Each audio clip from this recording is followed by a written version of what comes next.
الحمد لله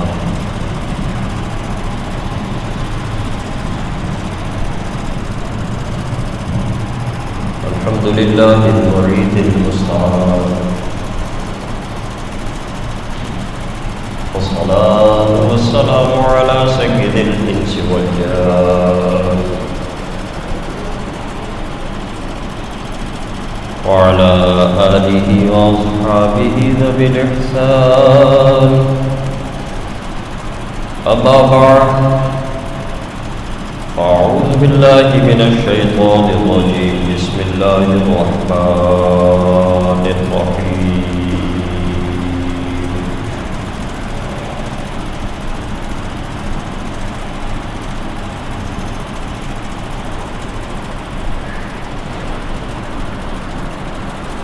اهدنا الصراط المستقيم، صراط الذين أنعمت عليهم غير المغضوب عليهم ولا الضالين.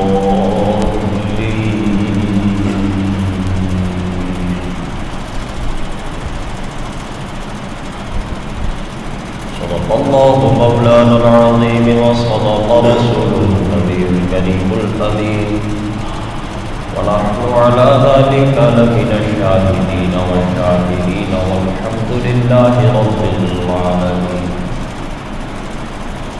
اللهم صل على سيدنا ومولانا محمد معدن الجود والكرم، وآله الكرام وصحبه العظام، وابنه الكريم الغوث الأعظم الأفخم الهمام وحزبه أجمعين. حمد الصلاة کے بعد اللہ کریم کی بارگاہ میں کسبنا بدعا کہ حق کہنا نصیب فرمائے، ہم سب کو حق پر استقامت عطا فرمائے. ماہ صفر المظفر کے آخری ایام 28 تاریخ، آنے والا مہینہ ربیع النور شریف کا مہینہ میرے مسلمانوں کے لیے ایک بہت اہمیت کا حامل ہے کہ اس میں اللہ تبارک و تعالی نے ہمیں سب سے بڑی نعمت عظمیٰ حضور جان کائنات محمد رسول اللہ صلی اللہ تبارک و تعالی علیہ وسلم کی جلوہ گری اس ماہ مبارک میں. حضور پاک علیہ السلام کی محبت، اللہ تعالیٰ کی محبت، عبادت، ان تمام چیزوں پر ہم گفتگو کر رہے تھے پچھلے جمعوں میں. اسی بات کو لے کر کے آگے چلتے ہیں، اور آج 28 صفر المظفر حضرت امام حسن رضی اللہ تعالیٰ عنہ کا یوم شہادت بھی منایا جاتا ہے. اگرچہ اس میں 2 یا 3 اقوال ہیں، 5 ربیع الاول کا بھی ہے، 28 صفر المظفر کا بھی ہے. بہرحال گزشتہ جمعہ امام حسن کی شان پر خطاب ہو چکا، لیکن کچھ باتیں سیرت رسول صلی اللہ علیہ وسلم کے کچھ پہلو امام حسن کے حوالے سے آپ کے سامنے پیش کروں تاکہ حضور کی سیرت کی بات بھی ہو جائے، امام حسن کی بات بھی ہو جائے، اور ہماری اصلاح بھی ہو جائے. حضور پاک علیہ السلام اللہ تبارک و تعالی نے کامل عقل اور کامل شخصیت، کامل ترین کردار وہ حضور پاک علیہ السلام کا. خود اللہ تبارک و تعالی نے فرمایا کہ ہمارے محبوب کی زندگی میں تمہارے لیے ایک بہترین نمونہ، تمہارے سیکھنے کے لیے جو سب سے بہترین کردار اگر سامنے ہے تاریخ میں، وہ تو ہمارے محبوب. دیکھیں، ہمیں کوئی بھی کام کرنا ہو تو ہم اس کام کے تجربے کاروں سے رابطہ کرتے ہیں، انہیں دیکھتے ہیں اگر وہ موجود ہیں تو ملاقات کرتے ہیں، ورنہ ان کی تحریریں پڑھتے ہیں۔ کسی کو مکان بنوانا ہو تو وہ ایسے ہی کسی کو جو ہے ٹھیکہ نہیں دے دے گا، بلکہ آس پاس اس کے کسی عزیز نے 2-4 ماہ پہلے 6 ماہ پہلے جس نے بنوایا ہوگا وہ اس سے ضرور رابطہ کرے گا کہ بھئی تمہیں ایک تجربہ ہوا ہے، ذرا تم بتاؤ کیا چیز صحیح ہے کیا غلط ہے، ٹھیک ہے۔ پھر بنانے والوں میں بھی وہ کسی سبزی والے کو تو ٹھیکہ نہیں دے دے گا، بلکہ وہ اسی کو دے گا کہ جو وہ بناتا رہا ہے جس کا کام، ٹھیک ہے۔ اسی طرح اور معاملات ہیں، ایک انسان کاروبار شروع کر رہا ہے تو بالکل اجنبی حیثیت سے وہ شروع نہیں کرتا، وہ آس پاس کے ماحول کو دیکھتا ہے، اس کے تجربے کاروں سے ملاقات کرتا ہے، ان کا مشورے پر عمل کرتا ہے اور ان کے مشورے کو اپنے لیے مفید سمجھتا ہے۔ اب جو مشورے نہ لے یا مشورے لے کر وہ کانوں پر گھما دے اور اس پر عمل نہ کرے، دھیان نہ دے، تو پھر اس کا اپنا نقصان ہوگا، اس کے نقصان کے چانسز جو ہے وہ بڑھ جائیں گے، کیونکہ اس نے کسی تجربے کار کا سہارا نہیں لیا۔ ایک تو یہ بات ہو گئی۔ دوسری بات یہ کہ جو کام کرنا ہے اسی کام کے تجربے کار سے ہم ملاقات کریں گے، لیکن جب کوئی دوسرا کام کریں گے تو ہمیں دوسرا بندہ چاہیے۔ مکان بنانا ہے تو اس کے لیے ہم رابطے اور لوگوں سے کریں گے، جب ہمیں کہیں رشتہ داری کرنی ہے تو وہاں کے لیے ہم اور لوگوں سے رابطہ کریں گے، جو اس چیز کا تجربہ رکھتے لوگوں کو پہچاننے کا خاندان کے بڑے جو ہوتے ہیں۔ پھر ہمیں کوئی کاروبار کرنا ہے، اگر ہمیں گارمنٹس کا کاروبار کرنا ہے تو ہم ان لوگوں سے ملیں گے، اگر ہمیں کوئی اور کاروبار کرنا ہے تو ان لوگوں سے ملیں گے۔ تو ہر فیلڈ میں الگ ماہر، اس فیلڈ کے ماہر الگ، اس فیلڈ کے ماہر الگ، اس شعبے کے ماہر الگ۔ لیکن اگر ہم یہ بات کریں نا کہ کوئی ایسی ذات، ایسی شخصیت کہ اس کی تعلیمات ہر شعبے کے لیے مفید ہو، ہر فیلڈ میں وہ ماہر ہو، کہ اس دنیا میں کسی شعبے سے تعلق رکھنے والا کوئی انسان ہو، وہ اس ہستی کو دیکھ لے، اس ہستی کو پڑھ لے تو اسے اپنی فیلڈ میں، اپنے شعبے میں تجربہ مل جانا ہے، رہنمائی مل جانی ہے۔ اگر ہم ایسی بات کریں نا تو صرف ایک ہستی ہمارے سامنے موجود ہے، حضور محمد رسول اللہ صلی اللہ علیہ وسلم، جو کائنات کے ہر شعبے میں، اس دنیا کے شعبوں میں بھی، آخرت تک کے لیے ہماری رہنمائی کرنا ہے۔ اور دنیا میں بھی اب روزگار کے حوالے سے اگر آپ برکت چاہتے ہیں نا تو برکت آپ کو ایسے نہیں ملے گی کہ بس آپ ایک کے دو کرنے کے پیچھے پڑ جائیں۔ برکت تو خدائی عطا ہے۔ برکت یہ نہیں ہے کہ آپ صبح جاگیں تو جناب تکیے کے نیچے ڈالر رکھے ہوئے، اس چیز کا نام برکت نہیں ہے۔ برکت اس چیز کا نام ہے کہ آپ کی ضرورتیں پوری ہو جائیں، آپ کی انکم میں آپ کی ضرورتیں پوری ہو جائیں۔ ہمارے یہاں دیکھو نا، کماتے لاکھوں ہیں لیکن کروڑوں کے وہ جناب مقروض ہوتے چلے جا رہے ہیں۔ بظاہر ٹپ ٹاپ نظر آ رہا ہے لیکن وہ پیچھے مقروض، وقت پر مقروض، جناب اینڈ کیا ہوا سب بک گیا۔ تو وہ مال تو تھا، برکت نہیں تھی۔ مال آتا ہوا نظر آ رہا ہے، جاتا ہوا نظر نہیں آ رہا لیکن جا رہا ہے۔ یہ کیا ہے؟ برکت کا نہ ہونا۔ برکت کسے کہتے ہیں؟ مال کی کمی اور زیادتی سے اس کا تعلق نہیں ہوتا، اس کا تعلق اس بات سے ہوتا ہے کہ آپ کی زندگی کی ضروریات پوری ہو رہی ہوں، آپ سکون سے جی رہے ہیں۔ اس چیز کا نام برکت ہے۔ یہ کہاں سے ملے گی؟ یہ ہمیں دنیا دار آدمی نہیں دے سکتا۔ یہ ہمیں اگر چیز ملے گی تو حضور محمد رسول اللہ صلی اللہ علیہ وسلم کی تعلیمات سے۔ آپ نے بتایا کاروبار کیسے کرو، آپ نے بتایا کہ جو ہے سودا سچا بیچو، آپ نے بتایا دھوکہ نہ دو، وغیرہ وغیرہ۔ یہ ساری چیزیں آپ کو بظاہر ہلکی محسوس ہوں گی، لیکن اس پر عمل کرنے والے سے آپ پوچھیں کہ اس کو قلبی سکون کتنا حاصل ہے۔ تو حضور علیہ السلام ہر مقام پر ہمارے رہنما ہیں۔ اب کیونکہ امام حسن کی بھی بات ہے تو یہ شعبہ ہم آج دیکھتے ہیں کہ حضور پاک علیہ السلام کی اپنے گھر کے بچوں سے محبت، کہ جس میں ہماری موضوع میں حضور کی تعلیمات اور حیات بھی آ جائے گی، سیرت بھی آ جائے گی، اور امام حسن کا بھی ذکر آ جائے گا، امام حسین کا بھی ذکر آ جائے گا۔ حضور پاک علیہ السلام نے یہ جو رشتے داریاں ہیں یہ بھی نبھائی، اور یہاں بھی ہمیں تعلیمات عطا فرمائی کہ ہم نے اپنے آس پاس کے لوگوں کے ساتھ رہنا کس طرح، چاہے وہ بچے ہوں، وہ زوجین کا تعلق، یا دوستی یاری ہو، حضور علیہ السلام نے سب کہا۔ بچوں سے محبت حضور علیہ السلام نے کس طرح فرمائی، بالخصوص اپنے نواسوں سے امام حسن امام حسین رضی اللہ تعالیٰ عنہ سے جو محبت فرمائی، تو حضور پاک علیہ السلام انہیں وقت دیا کرتے، ان کے ساتھ کھیلا کرتے، ان کی دل جوئی کیا کرتے، وہ کوئی کام کرتے تو اس پر رہنمائی فرماتے ہوئے حوصلہ افزائی فرماتے۔ یہ وہ ساری چیزیں کہ جو آج ہم نے چھوڑی ہوئی ہیں، جس کی وجہ سے ہمیں ایک نقصان ہو رہا ہے۔ صحابہ کہتے رأیت النبی صلی اللہ علیہ وسلم والحسن ابن علی علی عاتقہ یقول اللہم انی احبہ فاحبہ۔ صحابی کہتے ہیں کہ میں نے دیکھا ہے حضور پاک علیہ السلام نے امام حسن رضی اللہ تعالیٰ عنہ کو اپنے کاندھے پر سوار کیا ہوا، اپنی گردن پر سوار کیا ہوا ہے، اور حضور اللہ سے دعا کر رہے ہیں کہ اللہ میں بھی اس سے محبت کرتا ہوں، مولا تو بھی حسن سے محبت کر، اور ایک روایت میں کہ جو اس سے محبت کرے اس سے بھی محبت کرنا۔ یہ حضور کا گھر کے بچوں سے محبت کا انداز ہے۔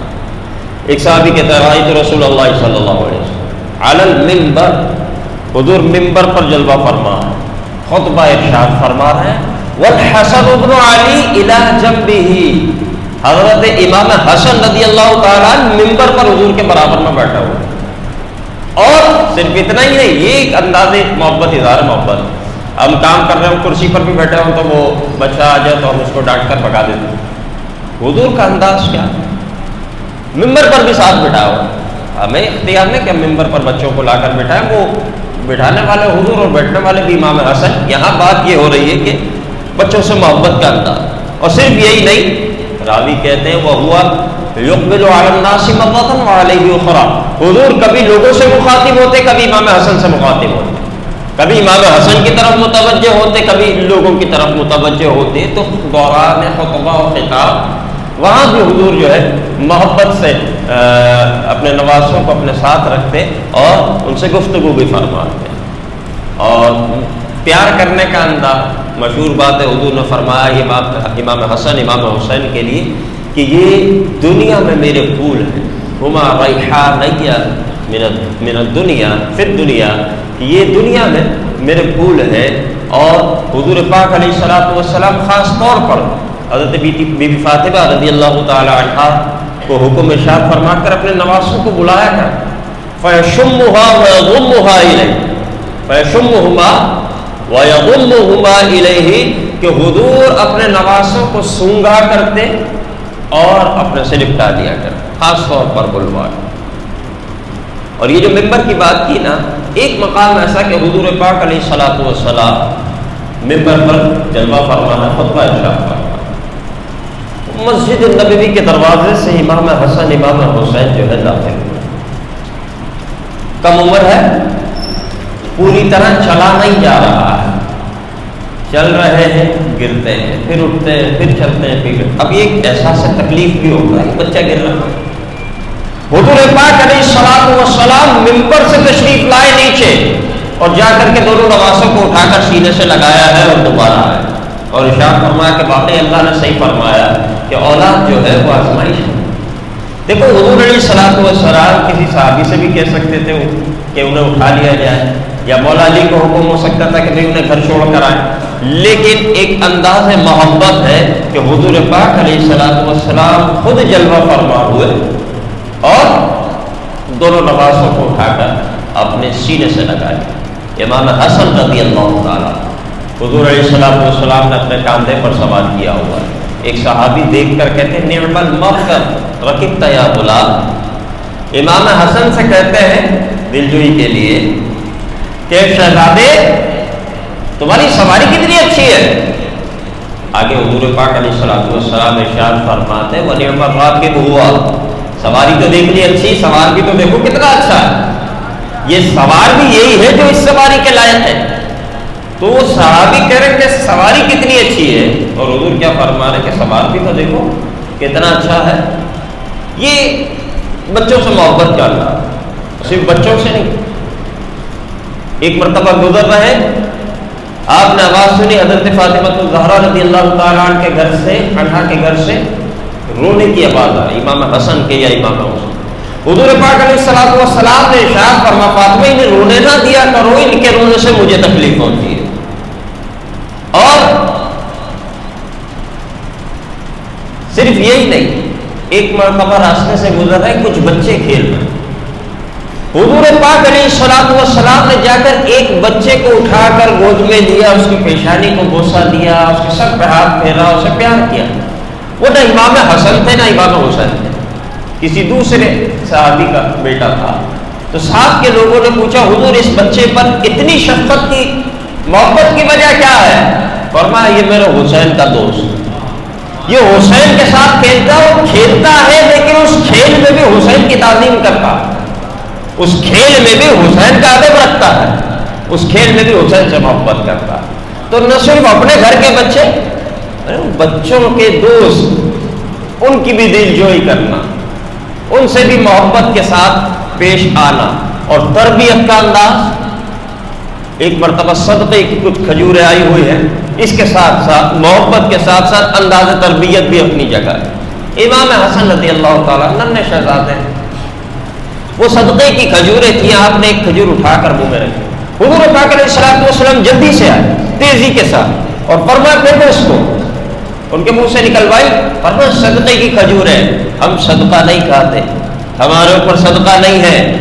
اب امام حسن تو چھوٹے سے، انہیں بظاہر ایسا معلوم، لیکن یہ تربیت ہو رہی ہے زندگی بھر کے لیے۔ وہ بچپن کی عمر میں بتایا جا رہا ہے کہ ہم پر صدقہ نہیں ہے، نہ ہی ڈانٹا، نہ ہی تھپڑ مارا، اور نہ ہی ایسے ہی چھوڑ دیا کہ وہ بچہ ہے کچھ بھی کر، نہیں، گرفت بھی فرمائی محبت کے ساتھ، تربیت بھی فرمائی کہ اسے پھینک دے، اور یہ ہم پر جو ہے یہ صدقہ نہیں ہے، اور یہ صدقے کی کھجور پھینک دی جائے۔ دیکھیں یہ ساری احادیث بالکل مختصر انداز میں آپ کے سامنے پیش کی ہے کہ حضور پاک علیہ الصلوۃ والسلام کا ہم نے یہ کردار پڑھا کہ اپنے گھر کے بچوں سے محبت، اپنے گھر کے بچوں سے ان کی تربیت۔ حضرت فاطمہ الزہرا رضی اللہ تعالیٰ عنہ ایک بار آتی ہے، شکایت کرتی ہے حضور تنگی بہت ہے، تنگ دستی بہت ہے، اس کو ارشاد فرما دے، بھیجی گئی تھی کہ حضور علیہ الصلوۃ والسلام اس وقت تقسیم فرما رہے ہیں، مال غنیمت میں سے لوگوں کو مال تقسیم کر رہے تھے، حاضر ہوئی حضور کچھ ہمارے لیے۔ حضور پاک علیہ الصلوۃ والسلام نے فرمایا کہ اس سے اچھی چیز بتاؤ، وہ چیز تو دے سکتا ہوں، اختیار ہے، لیکن اس سے اچھی چیز دو۔ عرض کی بالکل یا رسول اللہ، اس سے اچھی چیز آپ ارشاد فرمایا نماز کے بعد 33 بار سبحان اللہ پڑھا کرو، 33 بار الحمدللہ پڑھا کرو، 34 بار اللہ اکبر پڑھا کرو، یہ تمہارے لیے اس سے بہتر۔ دیکھو روک بھی دیا، کیونکہ وہ خیرات حضور کی تقسیم ہو رہی تھی نا، اور بادشاہوں کو خیرات تھوڑی دی جاتی، جو خاتون جنت جو جنت کی ملکہ ہو اسے دنیا کی خیرات تو نہیں دی جائے گی نا، اسے جنت ہی کا تحفہ دیا جائے۔ تو یہ ایک تربیت بھی ہو گئی اور روک بھی دیا گیا پیار محبت سے۔ تو یہ ایک بہت بڑا کمال ہوتا ہے جو ہمیں حضور پاک علیہ الصلوۃ والسلام کی حیات سے ملتا ہے کہ آپ نے اپنے گھر والوں کے ساتھ رہنا کیسے اور تربیت کس طرح کی۔ آج ہمارے ہاں یہ ساری چیزیں ختم ہو گئی۔ ہم نے دیکھا حضور پاک علیہ الصلوۃ والسلام شہزادوں کو وقت دیتے ہیں، کیا ہم دے رہے ہیں؟ نہیں۔ حضور پاک علیہ الصلوۃ والسلام ان کے ساتھ کھیل بھی رہے ہیں، انہیں اپنے کاندھے پر سوار کر رہے ہیں، ان کی دلجوئی ہو رہی ہے، ان کی تعریف ہو رہی ہے۔ وہ مقابلوں والی روایات بہت ساری موجود ہیں کہ جناب کوئی کام کیا جاتا تو نانا جان کی بارگاہ میں حاضر ہوتے ہیں، بتاؤ جی کس نے اچھا کیا ہے، تو وہ انہیں پتہ ہے کہ یہاں سے محبت کا جواب ملے گا نا۔ ہمارے ہاں جب تک یہ کردار رہے، جہاں یہ محبتیں ہوتی ہیں، وہاں آج بھی بچہ کوئی کام کر کے اپنے والد کی طرف جاتا ہے کہ بتائیے میں نے کیسا کیا، اور جہاں پر ذرا جبر ہوتا ہے، جہاں پر غصہ، جہاں پر گالی گلوچ، وہاں بچہ کام کر کے بھی چھپا لیتا ہے، یار باپ نہ دیکھ لے، یہ تو کام اچھا برا جو ہوگا وہاں سے جو ہے تھپڑ پڑیں گے، وہاں سے جو گالیاں سننے کو ملیں گی وہ الگ ہوں گی۔ تو یہ ایک جبری اور فرعونی کردار اگر ہمارا ہے تو یاد رکھو بچہ ہمارا کبھی جو ہے اچھے راستے پر نہیں جائے گا۔ یہ حضور کی تعلیمات ساری ہمارے سامنے۔ اب ہم غلطیاں کیا کر رہے ہیں؟ سب سے پہلی غلطی ہماری کیا ہے کہ ہم وقت ہی نہیں دیتے اپنی اولاد کو۔ روزانہ رات کے وقت جب آپ اپنے کاموں سے فارغ ہو جائیں، بچے کے سونے سے پہلے تھوڑا وقت بچے کو دینا ضروری ہے۔ آپ اس سے پورے دن کے متعلق پوچھیں، دوستانہ ماحول میں پیار محبت کے ماحول میں کہ بچہ آپ کو پتا اس نے کیا کیا، اسکول گیا تھا نہیں گیا تھا، سپارہ پڑھنے گیا تھا نہیں گیا تھا، اس کے علاوہ کھیلا، اس کے علاوہ کیا کھایا، کیا کیا زندگی پر، کیا دن بھر کیا اچھا ہوا کیا برا ہوا۔ اگر بچہ آپ کو دوست سمجھے گا، بچہ آپ کو بتائے، اس میں جو وہ اچھی باتیں بتائے اس پر آپ اس کی حوصلہ افزائی کریں، آپ اس کو اس کے لیے تعریفی جملہ کہہ دیں، اور جو بری بات ہو اس کے لیے وہ پیار محبت سے سمجھا دیں۔ اب جب آپ پیار محبت سے سمجھا دیں گے تو اگلی بار وہ خیال کریں گے، لیکن ہمارے پاس تو وقت ہی نہیں ہے۔ ہم تو کتنی جگہ تو یہ شکایت ہوتی ہے کہ جناب وہ والد بیچارہ وہ گھر رات کو آئے اتنی دیر سے رہے کہ بچے سو چکے ہیں، اور صبح والد سو رہا ہے تو بچے اسکول جا چکے ہیں۔ بچوں کا اپنے باپ سے ملاقات ہی وہ کافی جو ہے نا مشکل ہو جاتی ہے کہ جس وقت وہ سو رہے ہیں تو وہ گھر سے باہر جا رہا ہے، وہ جناب سو رہے ہیں تو یہ گھر سے باہر جا رہے ہیں۔ تو اس لیے تھوڑا وہ جو ہے رات کا یہ بچوں کے لیے نکالنا بہت ضروری ہے۔ حضور پاک علیہ الصلوۃ والسلام کی حیات ہمارے ساتھ، جب اسے ایک دوستانہ ماحول گھر میں ملے گا تو اسے محبت کا عنصر ہوگا، پھر ہماری خوشی کا وہ خیال رکھے گا، اور جن باتوں سے ہمیں تکلیف پہنچتی ہے ان باتوں کا بھی وہ خیال کرے گا۔ لیکن ہمارے ایسا سلسلہ ہی نہیں ہے تو اسے ہم نے کچھ سکھایا ہی نہیں، نہ اسے محبت کا عنصر دیا۔ اس کے علاوہ پھر گھر میں اپنا کردار کیسا رکھنا ہے، گھر میں اپنا مزاج نرم رکھنا ہے، گالی گلوچ نہ ہو۔ بچے کا ذہن پورا کاغذ کی طرح ہوتا ہے، آپ نے گالی لکھ دی تو لکھ دی، ابھی نہیں 20 سال بعد اس کی زبان سے نکلے گی ضرور۔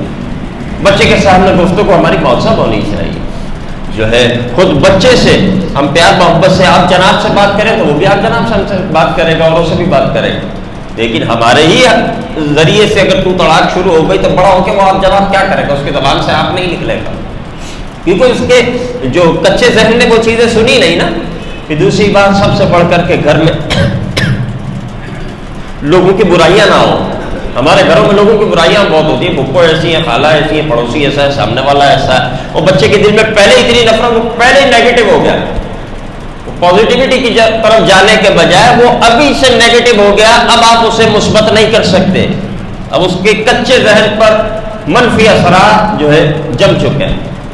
اور پھر اس سے بڑھ کر کہ گھر میں نماز کی پابندی ہو، بچے کو کوئی نماز پڑھنے والا تو گھر میں نظر آئے، اس کو پتہ چلے میں مسلمان ہوں، کوئی گھر میں کوئی اللہ رسول کا نام لینے والا ہو، قرآن مجید پڑھنے والا ہو، اس میں بچے کا باپ بھی شامل، بچے کی ماں بھی شامل، کہ بچہ بچپن سے دیکھے تو صحیح کہ میں مسلمان ہوں۔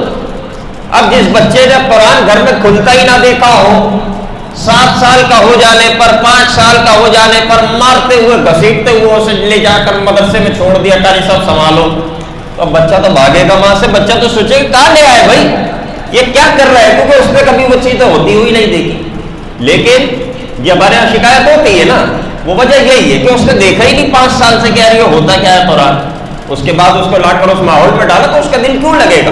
ہم نے اسے وہ گھر میں ماحول نہیں دیا، تو سب سے پہلے اسے گھر میں وہ ماحول دیں۔ بچہ خود پوچھے گا کیا کر رہے ہیں، کہ بیٹا میں قرآن پڑھ رہا ہوں، بچہ خود بولے گا میں نے بھی پڑھنا۔ آپ اس پر جبر نہ کریں کہ تو نے پڑھنا ہے، یہ ہماری غلطی کی وجہ سے جبر ہو رہا ہے نا، ہم اسے وہ کام کر کے دکھائیں تو بچہ خود بولے گا میں نے بھی کرنا۔ اسی طرح نماز کا معاملہ ہے، تو یہ وہ چیزیں ہیں کہ جو آپ نے اپنے بچوں کے ساتھ اختیار کرنی ہے تاکہ ان کا جو ہے ان کی شخصیت اچھی بنے، اس معاشرے کو ایک اچھا انسان ملے۔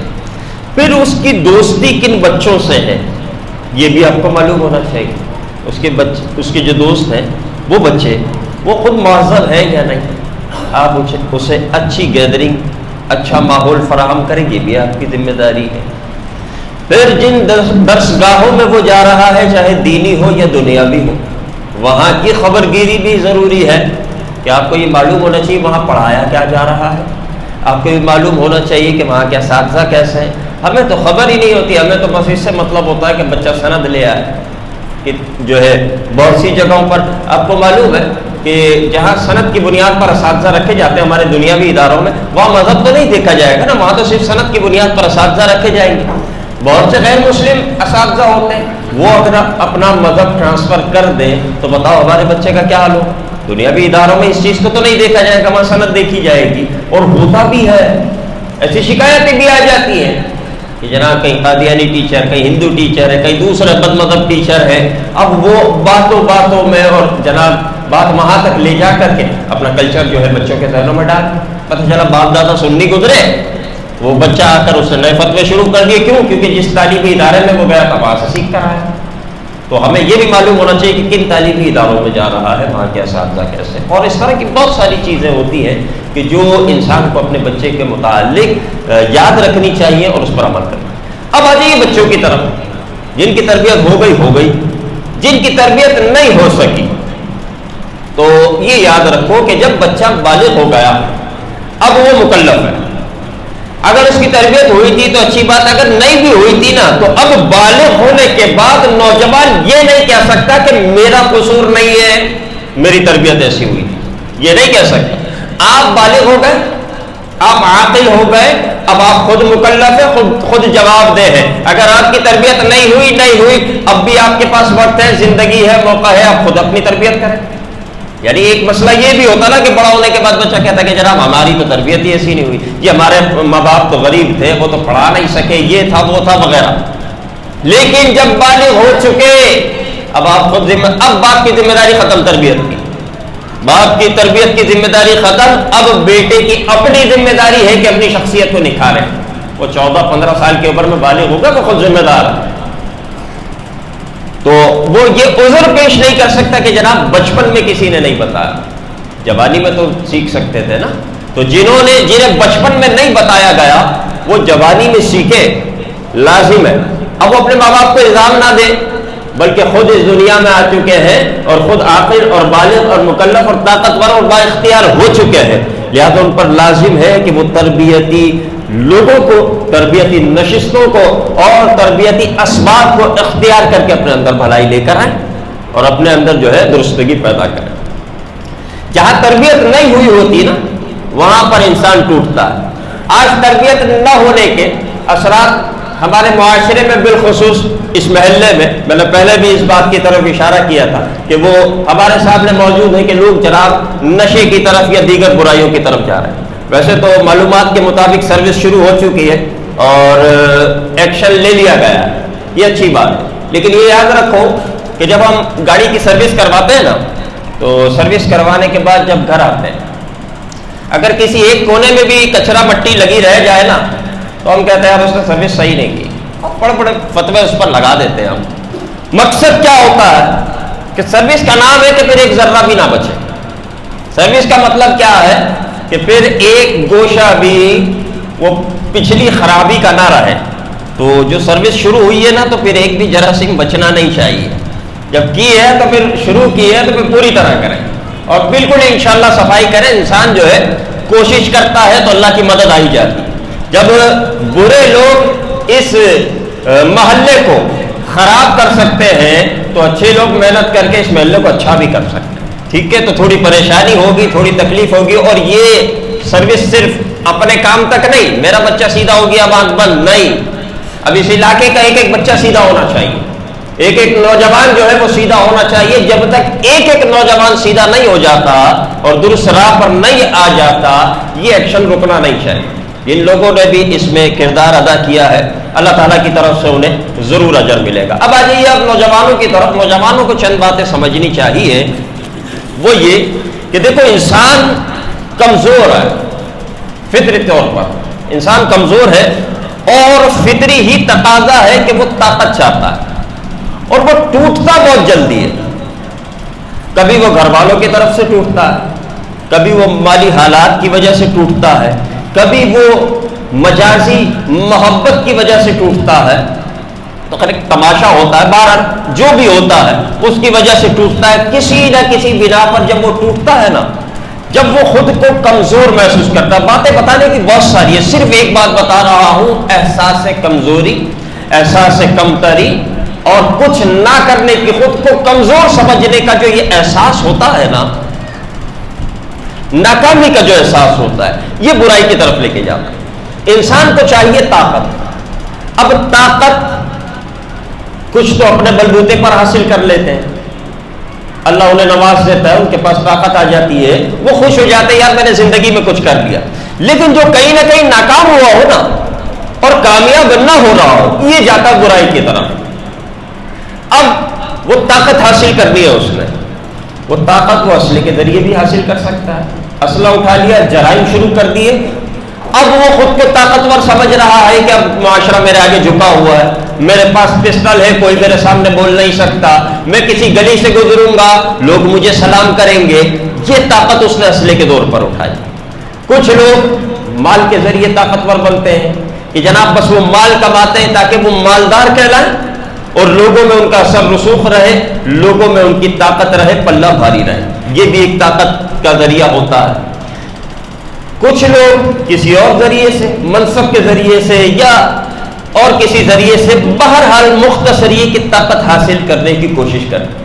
جو کچھ نہیں کر سکتا نا، جو کچھ نہیں کر سکتا، کسی بھی ذریعے سے طاقت حاصل نہیں کر سکا، وہ جاتا ہے نشے کی طرف، وہ جاتا ہے اس بربادی کی طرف. کیونکہ طاقت کا ایک معنی یہ ہے کہ لوگوں کی توجہ. آپ کے پاس پسٹل ہے تو کیا آپ کمرے میں تو نہیں بیٹھیں گے، آپ مارکیٹ میں اتر کر لوگوں کی توجہ حاصل کریں گے. آپ کے پاس پیسہ ہے تو پیسہ چھپا کر نہیں رکھیں گے، وہ پیسہ اپنے اوپر لگا کر، اپنے گھر پر لگا کر لوگوں کی توجہ حاصل کریں گے. اگر آپ یہ آواز اونچی ہے، لوگ آپ سے ڈرتے ہیں تو آپ خواہ گالیاں دیں گے. کیوں؟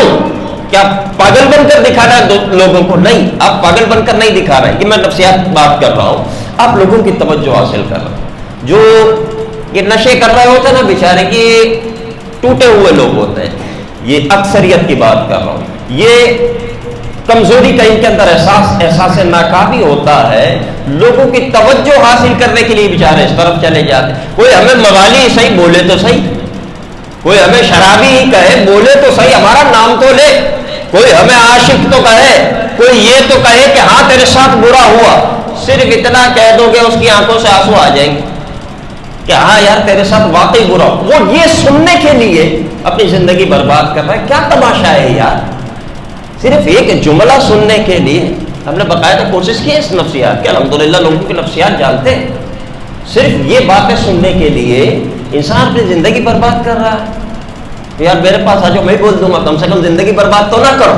میں تو لوگوں کو سکھا رہا ہوں، لیکن کم سے کم اپنی زندگی تو برباد نہ کرو. ہاں، اپنے باپ کو شرابی کا باپ کہلواتے ہوئے شرم نہیں آئے گی؟ اپنی والدہ کو ایک نشے کی والدہ کہلاتے ہوئے شرم نہیں آئے گی؟ تو یہ اس طرح اپنی زندگی برباد نہ کی جائے. اور یہ کہنا، یہ عذر پیش کرنا کہ جناب ہمارے ساتھ غلط ہوا، چاہے گھر میں کوئی حادثہ ہوا، گھر سے باہر کوئی حادثہ ہوا، یاد رکھو تم نے نشے کی طاقت، نشے کے ذریعے سے طاقت حاصل کر لی، توجہ حاصل کر لی. تم نے اسلحے کے ذریعے سے طاقت حاصل کر لی، تم نے دولت کے ذریعے سے طاقت حاصل کر لی. لیکن کب تک؟ یہ اسلحہ اٹھانے والے کس کونے پر کتے کی موت مرتے ہیں پتہ نہیں ہوتا، آئے دن رپورٹس آتی رہتی ہے. یہ مال کے ذریعے طاقت حاصل کرنے والے 10-20 سال کے بعد سب ختم ہو جاتا ہے. ہمارے قریب کی ایک مثال تھی چند سال پہلے، ایک امیر آدمی ایسی ڈکیتی ہوئی کہ ایک ایک چیز صاف کر گئے. وہ بندہ ایک رات میں روڈ پر آ گیا، ایک ایک چیز اس کی صاف ہو گئی، بالکل اس کا جو مال و دولت تھا سب ختم ہو گئے. تو ایک رات میں ختم ہو جانے والی چیز، ملوں کو آگ لگ جاتی ہے، سب ختم ہو جاتی. میرے دوست، اگر تم کمزور تھے، اگر تمہیں طاقت چاہیے تھی، تو یہ 1-2 سال کی طاقت حاصل کرنے کا کیا فائدہ؟ یہ 10-20 سال کی طاقت حاصل کرنے کا کیا فائدہ؟ یہ طاقت کے جس کے پیچھے ذلت جڑی ہوئی ہے، حاصل کرنے کا فائدہ کیا؟ یہ طاقت ہے، عزت تھوڑی ہے. اگر تم کمزور تھے تو تمہارا سہارا اسلحہ نہیں تھا. اگر تم ٹوٹے تھے تو تمہارا سہارا کہ نشہ نہیں تھا. تمہیں وہ طاقت چاہیے جو دوبارہ تمہیں بکھرنے نہ دے. اسلحہ پھر تمہیں مروا دے گا، دولت پھر تمہیں مروا دے گی، نشہ پھر تمہیں مروا دے گا. ارے بابا، اگر دنیا نے تمہیں توڑا تھا تو تم اس طاقت کے پاس جاتے کہ جو تمہیں بکھرنے نہیں دیتی. تم نے نشے کی طرف دیکھا، تم نے اللہ وحدہ اللہ شریک کی طرف کیوں نہیں دیکھا؟ خدا کی قسم، یہ نشے کی طاقت تو تمہیں چند مہینوں میں خراب کر دے گی. خدا کی طرف سے اگر تمہیں طاقت ملتی نا تو دنیا کا کوئی آدمی تمہاری طاقت لے نہیں سکتا تھا. تم نے اسلحے کی طرف دیکھا، تم نے دنیا داروں کی طرف دیکھا، مدینے والے مصطفیٰ کی طرف کیوں نہیں دیکھا؟ کسی کا دل ٹوٹا، کسی کو تکلیف پہنچی، کوئی بکھر گیا، ارے بھائی کچھ بھی ہو گیا، مدینے والے مصطفیٰ کی طرف کیوں نہیں دیکھا کہ جن کی رحمتیں آج بھی اپنی آغوش میں امتی کو لینے کے لیے تیار ہیں. امتی کتنا ہی گندا ہو، آج بھی حضور کی طرف صرف ایک نظر کرے، صرف ایک توجہ کرے، صرف گردن جھکا دے، خدا کی قسم حضور کی رحمت بڑھ کر جو ہے آغوش میں لے گی۔ اللہ تبارک و تعالیٰ کی جانب کیوں نہیں دیکھا؟ یہ جتنے بھی ایسے لوگ ہیں نا جو اپنی زندگیاں برباد کر رہے ہیں، دیکھو دنیا تمہیں توڑ چکی نا، انہی کی لینگویج میں بات کر رہا ہوں، دنیا تمہیں توڑ چکی نا، تو دنیا بنائے گی نہیں، بنائے گی پھر توڑے گی، بنائے گی پھر توڑے گی، بنائے گی پھر توڑے گی۔ ایک اللہ اس کے رسول کا دربار ہے جو صرف بناتا ہے، توڑتا نہیں، جو صرف اپناتا ہے، دور نہیں کرتا۔ تو اس طرح اپنی زندگیاں برباد نہ کریں۔ جو سلامت ہے وہ شکر ادا کریں، کسی ایسی گیدرنگ میں نہ جائیں، اپنے دوست احباب جو اس طرف جا چکے ہیں نظر رکھیں، انہیں لے کر آئیں واپس، آپ کی ذمہ داری ہے۔ ایک مسلمان کی جان آپ نے بچا لی، قرآن کیا کہتا ہے؟ جس نے ایک جان کی حفاظت کی، ایک جان بچائی، اس نے تمام انسانیت کو بچایا، اور جس نے ایک جان ضائع کی تمام انسانیت کو گویا اس نے قتل کیا۔ ومن قتل الناس فکأنما قتل الناس جميعا، اسے ایک آدمی کی جان لی نا، گویا کہ اس نے تمام لوگوں کی جان۔ تو یہ جو جان لینے کے کام کر رہے ہیں نا، ان سے تو اللہ پوچھے گا، لیکن ہم نے کسی ایک دوست کو بچا لیا، کسی ایک بچے کی زندگی بچا لی نا، اللہ ہمیں بہت بڑا اجر دے گا اس دنیا میں بھی اور آخرت میں۔ تو کوششیں شروع کریں ہم سب، مجھ سمیت ایک ایک فرد، صاحب اولاد ہو، بے اولاد ہو، شادی شدہ ہو، کما رہا ہو، کوئی بھی، ہر شخص ذمہ دار ہے اپنے معاشرے میں، اپنے ماحول میں، اپنے محلے میں۔ نظر رکھیں کون آ رہا ہے، کون جا رہا ہے، کون اچھائی کی طرف جا رہا ہے، کون برائی کی طرف جا رہا ہے، فوری اس کی خبر لے۔ اگر دوست ہے تو خود سمجھائے، ورنہ وہ اسباب اختیار کرے کہ اسے سمجھایا جائے، سختی کرنی پڑے، نرمی کرنی پڑے، کسی کی زندگی بچا لو، ہماری زندگی بھی بن جائے گی، اللہ تعالیٰ کی طرف سے اجر بھی ملے گا۔ ٹھیک ہے، تو ہم سب اس کے ذمہ دار ہیں، کوششیں کرتے رہیں، اللہ تعالیٰ ہم سب کو عمل کی توفیق عطا فرمائے۔ وآخر دعوانا الحمد للہ رب العالمین۔